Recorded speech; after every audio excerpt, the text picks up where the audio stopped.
What's going on, people? We are Tottenham TV here, back here for another Tottenham update. A lot of transfer news to talk about today. But before we talk about that transfer news, let's talk about Jose Mourinho and his press conference today. He confirms that the club are actively looking for a striker, which is no surprise, and he's confident he'll get one. So that's something at least. And he confirmed that him and the club are on the same page, looking for a striker.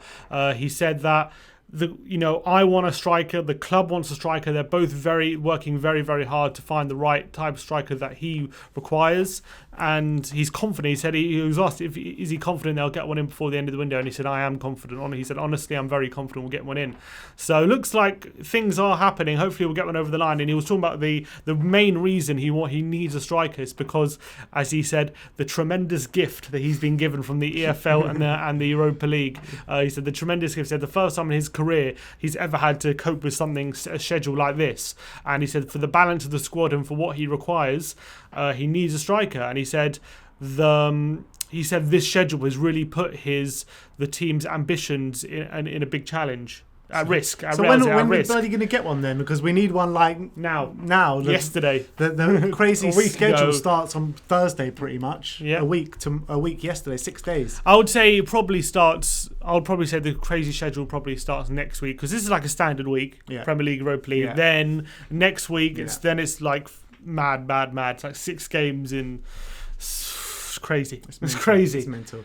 Let's get into some transfer news. Let's talk about Milik first of Napoli. Tottenham are interested in the Napoli forward, but the Serie A club asking price is still high, and it's a stumbling block. I know they dropped their price from 50 million to 35 million euros, but Dan Kilpatrick says this fee is still causing a bit of a stumbling block. Well, this is what I was saying yesterday. This is my prediction. I think right now they've probably got a high asking price because they're seeing who's interested, and they thought Juventus and Roma and Atletico Madrid and these people all going to be interested, and there was going to be a bit of battle for him.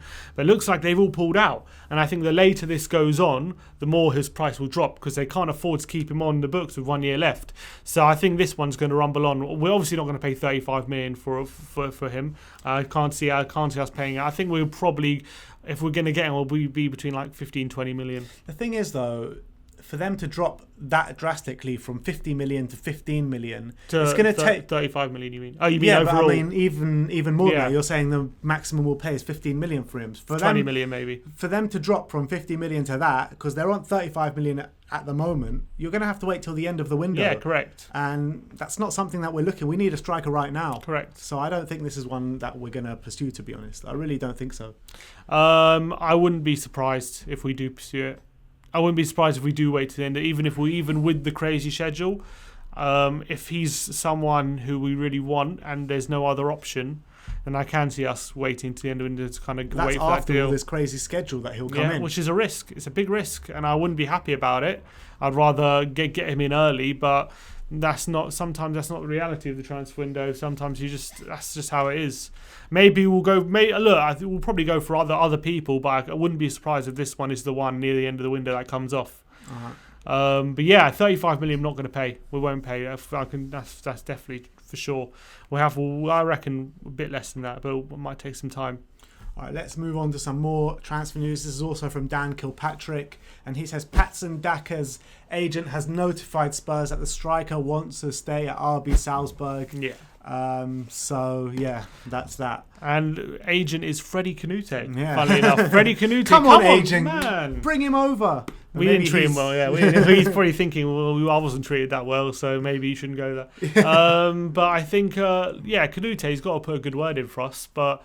This one's over before it started, really. This saga looks like Daka staying in Austria. I don't know why he would want to stay in Austria, but that's what apparently he wants to stay there for 1 more year and build himself up and then get a big move for next year. So I always thought this one was going to be very unlikely. I always thought that the whole Daka deal, it was always going to be pricey anyway, even if he did want to come. At the end of the day, when you said yesterday in the update that they rejected bids of 40 million or 35 to 40 million, you knew that it wasn't because we're never going viable. Near that. Yeah. We're not going near that, are we? So I always thought. I even said yesterday if I was going to put money on anything, I said it's not going to happen because it's too expensive. And looks like he wants to stay anyway. So looks like this one's dead, unfortunately.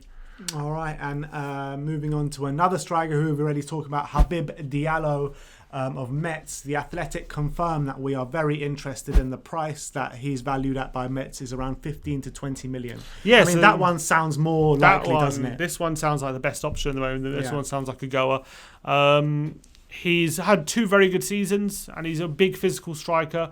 Obviously, big question marks whether he can make that step up from Liga to the Premier League and whether he can be a real good asset for us. Obviously, that remains to be seen. It's a risk. Look, there's no doubt about it. This transfer is a risk. It's one where he probably, like, compared to the other ones, he's had the least time at the top level. He hasn't really played European football or anything like that. He's mostly played in second division in France and battling relegation in Liga. He's obviously done well for a struggling Met side, and he's scored quite a few goals. But it's the biggest risk probably out of our targets, but it's also the most attainable. So guess one which we're going to go for. Yeah, I mean, like, when you look at him as a player, he looks like a good player. He's tall, he's physical, he's fast. I know he's only been playing in the French League 2. If League 1's not a farmers league, League 2 is definitely a farmers league. You know what I mean? But he scored a lot of goals in that league. Then moved up to Liga 1, and then he did well. Scored 12 goals. It's only one less goal than Victor Osimhen, and he went for 75 million. Yeah. So I mean, this guy's definitely got. And he was in a much worse team. Yeah, exactly, and he's definitely got a bit of pedigree about him as well. He's been captain quite a few times for Metz, so there's that leadership quality about him as well. So, if we were to sign him, I'd be quite excited. I don't think it's a similar signing to the Ngis and the Nkudus. I would hope not. I really hope not. I think, you got to look at someone like Ng, who was actually quite good for Lyon before we signed him. Yeah. So, look, I think it's the biggest risk out of all of them. It's also the most attainable out of all of them. He's probably the cheapest. So I wouldn't be surprised if this is the one that we get over the line. The thing is, though, when you look at all 3 of them, I think Milik's probably the least of a risk, but Patson Daka's also a big risk coming to the Premier League from Austria at 21 years old. Yeah, but he's got 4 years on Diallo. He's also got Champions League experience as well. Hardly, but yeah, a few games. I think he's played quite a few. I think it was like 18 games or something. Right. So I think he's got quite a lot of European experience, and obviously he's absolutely smashed out in the Austrian league. I know it's the Austrian league, but he still absolutely killed it. It's like too easy for him. So I think it's one I'd be more excited about Daka than I would about Diallo. Yeah. But I think Diallo, look, I'm not saying that he's a bad player or a bad signing. I'm just saying we don't really know. He's probably the one where it's got the most risk about him. I think that he could just not be good enough. He won't be able to step up. We have to wait and see. It's difficult. It's difficult to know. 12 goals in Liga is decent for a side that did struggle badly. So you got to give him a chance. I think for the price, I think it just stayed up. But I think for the price, 15 to 20 million. If we can get him in now, would you rather get him in now or get Milik in later? Now, 100%. Get Diallo in now. 100%. So we need players for these crazy schedule. We need a striker desperately to play these Europa League and Carabao Cup games. Yeah, it's true, and he will definitely fit the bill. Mm-hmm. So yeah, it looks like this one is the most likely at the moment. And moving on to Danny Rose. Now, he is very close to joining Genoa. Yeah. This was reported last night from the Press Association, and Mourinho has also spoken about it in his press conference today. Yeah, it looks like this one's close. It's interesting. We're getting conflicting reports because a lot of people saying it's very close. Sky Sports saying that the deal was really close and he's set to move there.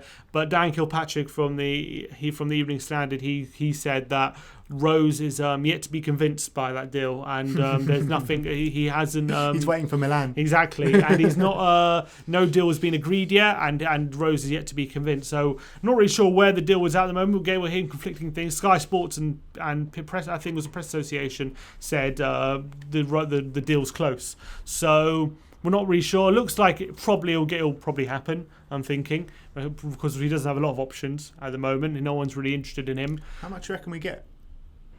Well, we don't know if it's a loan or a permanent. Yeah, they said apparently they're not sure if it's a loan or a permanent. I reckon not a lot, probably between three and 5. I can't see us getting more than 5 million. We probably obviously would be pushing for a permanent. But what do you think of people saying that Rose is getting too disrespected? In terms of a lot of people making fun of him when he's on the brink of a move, and not giving the respect of a player who's been at the club for 13 years. I think that Danny Rose, absolute great servant to the club. When he was at his top, He was one of the best, if not the best, left back in Premier League, and definitely one of the best left backs in Europe as well. So I think you definitely got to respect Danny Rose a lot. Ever since he got that injury and started talking to the Sun, it's just gone a bit downhill from him, and his attitude has kind of got the better of him, I think. I'm happy to see him leave, but I have no bones to pick with Danny Rose. Obviously, that I'm not a fan of the way he spoke to the Sun and the way he's very outspoken, but you got to give respect of what kind of service he gave to the club. Very loyal, 10 years, and look, I just want to wish him all the best in the future for Danny Rose, because I wish him nothing but good things, to be honest. Yeah, because on Twitter you see there's a bit of back and forth. There's accounts. I think even we've probably partaken in it when it's something like this happens. We jump to say, "Oh, it's not Milan, Danny Rose." But then there are people kind of commenting on it and saying, "Why are people so happy to see the back of him? Why isn't he getting the respect he deserves?" People are keen to see the back of him because he hasn't been the Danny Rose that we know for a long time now. And he went to Newcastle, they don't even want him. So like that tells you all like what kind of frame of mind and what kind of footballer he is now. He's not the same Danny Rose of what we had. Yeah, but for example, I know it's not exactly the same situation, but Jan Vertonghen left, and obviously everyone was giving. No one's like making fun of Vertonghen for leaving, going to Benfica, right? And everyone could see Vertonghen wasn't good enough last season, but no one's saying, "Oh, he's only going Benfica" or anything. But when it comes to Danny Rose, everyone's kind of on his back. Jan Vertonghen never left himself with any opportunities to get himself memed and all that kind of stuff. You know what I mean? Jan Vertonghen was always an upstanding member of the squad, always giving his all, never spoke out against the club, even though probably in the back of his mind or in the back scenes he probably knew he could have got more wages and what have you. One of the best left backs, best centre backs in European football. So I think it's very different cases, and the way Danny Rose handled himself, this is why he's left himself open to these kind of things. But do you think he deserves it, Rose? Or do you think he deserves, does he deserve to be ridiculed? Or because some people say, oh, he speaks facts, and everything he says is true. He's just honest about it. I don't know if he deserves it. I think that he's left himself susceptible to it, the way things he said, the things he's done, and it's just something he's going to live with, unfortunately. I mean, it's all to do with his attitude and the way he comes across, and unfortunately that is the way he's come across, and that is always going to happen in this day and age with social media and stuff like that. People will just take anything, will they, and run with it. But yeah, I think it's a shame how it ended with Danny Rose, but look, I think he'll get a good reception if he ever came back to White Hart Lane for sure. So. And he's obviously 13 years is a long time to be at one football club. Obviously he's not getting a testimonial or anything, but he should maybe he probably should, but there's no talk about it. But yeah, when he eventually leaves, obviously we send him our best wishes, and hopefully he has a really good end to his career. Yeah, and I hope to see him back at Tottenham Hotspur Stadium playing against us. Genoa in Europa League, and Not sure. No, I don't think so. But anyway, even in any sort of way, I'd love to see him back for even a testimonial. I think he deserves it. Like you said, 13 years at the club is not to be sniffed at, and especially in this day and age where players don't seem to stick around for as long as they used to. As well as Jan Vertonghen, what was he, 8-9 years? Yeah. So both of them should come back and maybe have a joint testimonial for both of them or something. Yeah, that'd be nice. But anyway, that is the transfer news, and there's one little piece of news that I want to talk about, and this is more dollar signs lighting up in Daniel Levy's eyes, as Tottenham have announced a collaboration with Amazon, which will see the launch of official Tottenham Hotspur brand stores across all Amazon websites in the UK, Germany, France, Italy and Spain. Money, money, money. It's so funny in Daniel's world. Cha-ching.